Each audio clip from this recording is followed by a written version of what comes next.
Estamos en el año 1884. Sorolla tiene 21 años solamente. Ahí tenéis una fotografía de Antonio García, el que después era su suegro. Y en estos momentos estamos en la etapa de formación.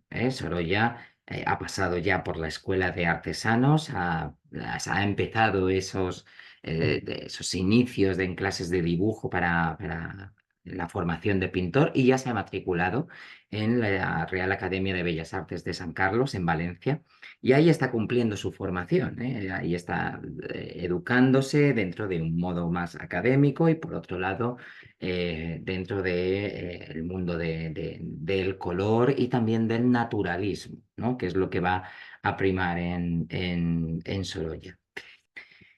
Sorolla nos hace esta obra con el tema del 2 de mayo, ¿no? ¿Y qué representa el 2 de mayo y cómo ha sido la representación en la pintura? Porque esto es importante. Para que Sorolla haga esta obra también ha habido obras que se han hecho anteriormente. Bueno, lo primero de todo, para lo que ocurre en el 2 de mayo, por resumirlo, eh, digamos que Madrid se encontraba asediada, ¿vale? Por los franceses, habían llegado 30.000 soldados al cargo del general Murat y ese día, el 2 de mayo, pues los reyes ya estaban exiliados en Bayona y había un intento de sacar a los hijos de Carlos IV del Palacio Real. Y este intento se hizo como así un poco a escondidas hasta que un cerrajero o un chispero, también de Madrid, se percató de que los estaban sacando. Y eso fue como un peligro, como una amenaza de que los reyes se van y no dejaron irse a lo que quedaba de la familia real. Por lo tanto, a ese corrió la voz por todo Madrid, por todo el pueblo de Madrid, y al grito de muerte a los franceses se quisieron enfrentar, ¿no? A todo el ejército francés que le estaba rodeando. ¿Qué pasa? Que claro, el ejército francés pues responde con bayonetas, con cañones, con armamento, mientras que el pueblo de Madrid lo que hace es ofrecer esa resistencia pues con las herramientas que tienen, con sus martillos, con sus guapeos de labranza o todo lo que tengan a mano. Es con lo que se van a enfrentar. Algunas armas, algunos soldados, claro que sí. Pero los hechos más importantes, todo se concentró en el Parque de Artillería de Monteleón, que como os digo es hoy la Plaza 2 de Mayo de Madrid y a la cabeza estaba Luis Daoiz y Pedro Velarde. Bueno, los franceses rodearon completamente ese cuartel. Bueno, no dudaron en disparar cañones, bayonetas y demás, bueno, ir a por ellos. Pero bueno, en medio de ese conflicto, pues al final, tanto Daoiz como Velarde, pues murieron en esa confrontación. Y aquellos que resistieron y consiguieron salvar su vida, ¿vale? Quizás con un engaño de perdonarlos, pues al final fueron apresados y el 3 de mayo es cuando se producen los fusilamientos del 3 de mayo. Bien, así que eso es lo que provoca la victoria de los franceses y la pérdida de Madrid, pero frente a toda la resistencia que hace el pueblo de madrileño. A partir de aquí, ¿qué es lo que pasa? Tenemos ese hecho, un hecho significativo, y ¿quién es el primero que lo va a representar de primera mano? ¿Quién lo vive de primera mano?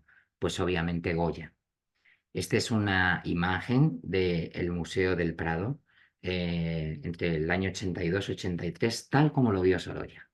Así es como vio Sorolla los cuadros del Museo del Prado y los cuadros de Goya los fusilamientos del 3 de mayo y la carga de los mamelucos o la toma del 2 de mayo. Bien. Esta es la primera representación.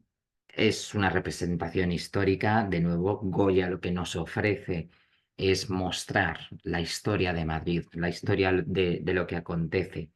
Y de nuevo, fijaros en esas características. Gran número de personajes, dinamismo, movimiento, mostrar el sufrimiento del pueblo llano, del pueblo madrileño, frente al ejército francés o frente a los mamelucos. sea, esa diferencia, ¿vale? De esos dos bandos, esa lucha, ese griterío, ya nos lo deja mostrado Goya. A partir de ahí, rápidamente se empiezan a realizar grabados, dibujos, como una publicidad, ¿no? De ese acontecimiento, porque es lo reseñable, lo que, eh, lo que se reseña. Y en esos dibujos y en esos grabados, fijaros cómo aparece como protagonista la puerta del cuartel general de Monteleón. Y aparecen esos personajes con los cañones frente a la puerta, los soldados. Esa es la iconografía que se va a ir difundiendo desde muy pronto, desde 1813. En 1835, por ejemplo, pues un pintor del momento, Leonardo Valenza, nos hace esta obra que la presenta a una exposición en la Real Academia de Bellas Artes de San Fernando, en donde nos muestra la muerte de Daoíz en el Parque de Monteleón. Y fijaros que vuelve a utilizar esta iconografía. La puerta, la lucha entre franceses, entre el pueblo de Madrid, una mujer junto al cañón, quizás la representación de Malasaña, ¿vale? La muerte de Daoíz junto al cañón, ¿eh? Fijaros en estas iconografías porque van a ser importantes. O, por ejemplo, Manuel Castellano, que se presenta a la Exposición Nacional de Bellas Artes de 1862 con estas dos obras, tanto la muerte de Velarde por un lado y la muerte de Daoíz por otro. Y de nuevo nos pone el escenario del cuartel general, con esa puerta, ese arco semicircular y este gran bullicio de personas, de soldados con los cañones. Así que todo eso está en la iconografía, ¿no? Del momento. También Sorolla, es posible, esto es del año 62, Sorolla no había nacido, nace en el 63, pero eso no quita con que estas pinturas fueron a su vez grabadas, fueron publicadas, es decir, lo pudo haber visto a través de alguna imagen, de alguna iconografía. Lo que a lo mejor no lo sé si lo leyó o no lo leyó, en 1873 salieron publicados los episodios nacionales de Benito Pérez Galdós. Benito Pérez Galdós también es contemporáneo a la época de Sorolla, e incluso Sorolla le pintó, le hizo algún retrato. Bueno, pues Benito Pérez Galdós nos deja en sus episodios nacionales un poco la descripción de lo que acontece, ¿no? Y él nos dice lo siguiente, dice, al paso que uno de los oficiales de artillería hacía uso de su sable con fuerte puño sin desatender el cañón, cuya cureña servía de escudo a los paisanos más resueltos, el otro, acaudillando un pequeño grupo, se arrojaba sobre la avanzada francesa, destrozándola antes de que tuviera tiempo de reponerse.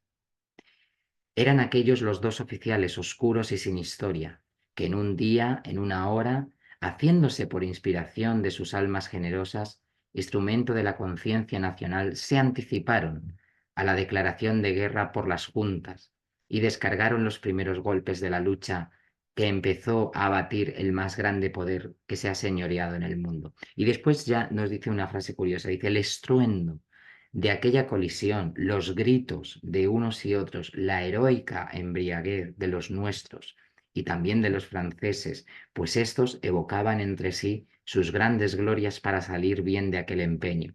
Formaban un conjunto terrible, ante el cual no existía el miedo, ni tampoco era posible resignarse a ser inmóvil espectador. Bien.